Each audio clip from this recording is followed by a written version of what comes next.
Picture this absolute nightmare scenario for a second.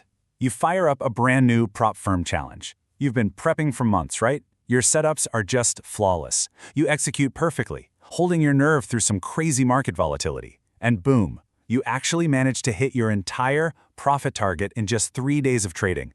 You are ecstatic. You're probably already mentally spending that first payout. But then you log into your dashboard, and instead of that sweet congratulations email, you find out you failed the challenge anyway. No way, right? It sounds totally backwards.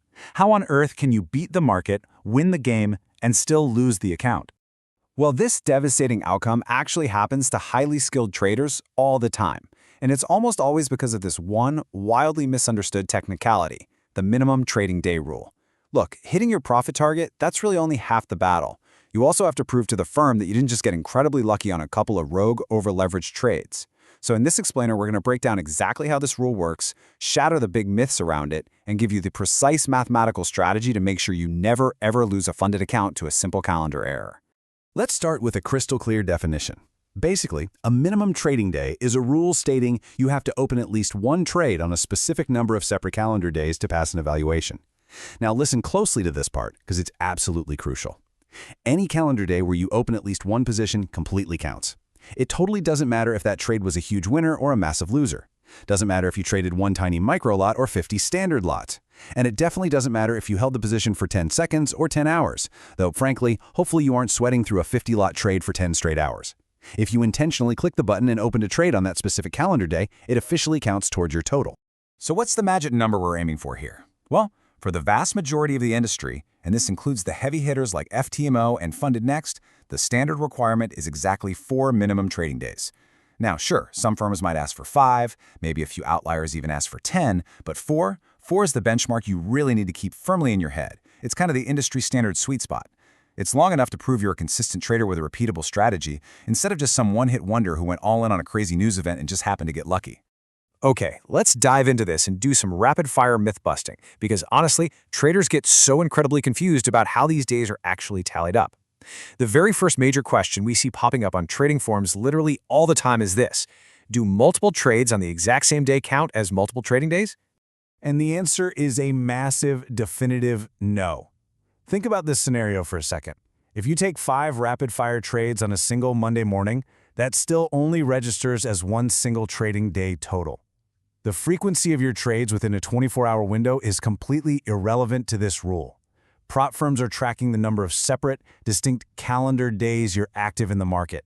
They do not care about the total volume of clicks you make. So you simply cannot fast-track or speed-run the requirement by overtrading on day 1. It just doesn't work that way. Which brings us nicely to the second massive misconception. If you have to trade 4 days, do those days need to be consecutive? Like, do you have to chain yourself to your desk Monday, Tuesday, Wednesday, and Thursday without missing a single beat? Imagine a totally random spread out schedule. The answer is absolutely not. They do not need to be consecutive at all. You could easily take a trade on Monday, skip Tuesday through Thursday to go play golf or whatever, trade again on Friday, completely ignore the markets for week 2, and then grab your 3rd and 4th days somewhere in weeks 3 and 4. Because most prop firms these days actually offer unlimited time to pass a challenge, you can spread your required days across weeks or even months without failing. You just need to accumulate that minimum count before you hit the submit button. The whole shebang is totally flexible. And this leads beautifully into our third myth. What if your particular strategy only works well on specific days? Traders get super anxious about this and ask, hey, can I trade the exact same day of the week repeatedly? Or is the prop firm going to flag my account for being suspicious? Yes, you absolutely can. Remember, the rule tracks separate calendar days, not unique days of the week. These firms are just looking for genuine, consistent strategy execution. So if your actual tested strategy relies on, say, weekend gaps filling, which means you pretty much only trade Mondays, that is completely fine.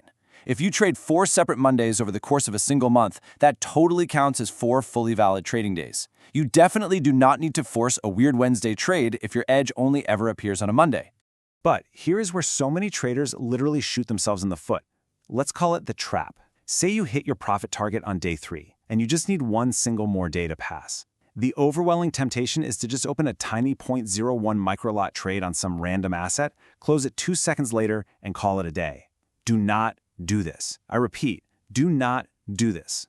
Firms actively run algorithms that monitor for exactly this behavior, and it will flag your account for gaming the system. Look, if your first 3 days were beautiful, highly calculated trades, and your fourth day is a random 1-second microlot, it looks insanely suspicious. This can literally prevent you from getting your payout.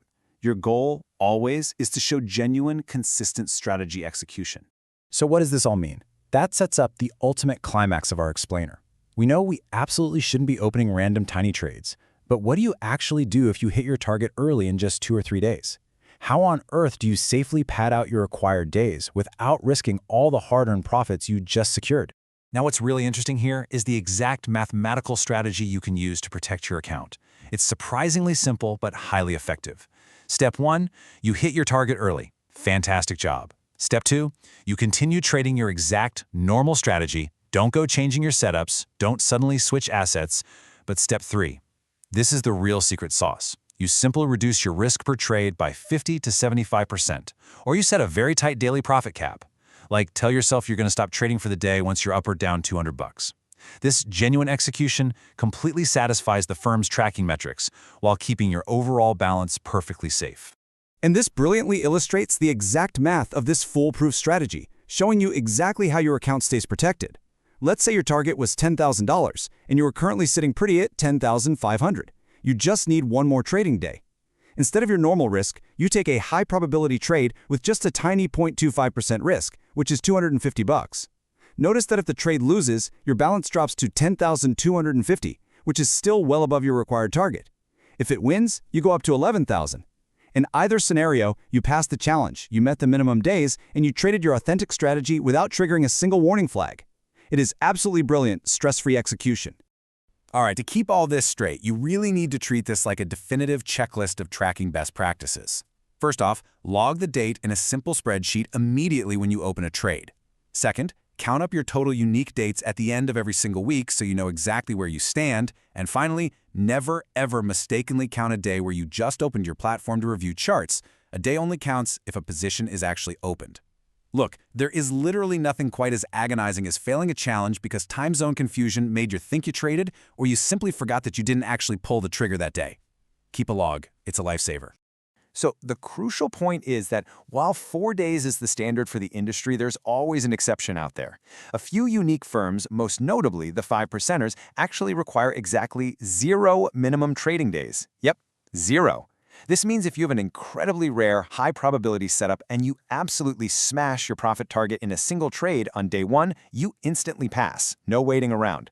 It offers the ultimate flexibility for highly patient traders who might literally only get 1 or 2 valid signals a month and just don't want the headache of forcing extra trades to satisfy a calendar rule. Ultimately, truly understanding the exact rules of the game is what separates the amateurs from the consistently funded professionals. So, ask yourself, are you going to let a simple calendar mistake rob you of the payout you rightfully earned? If you want the complete system I use, including templates and calculators, check out the Funded Trader Blueprint, linked below.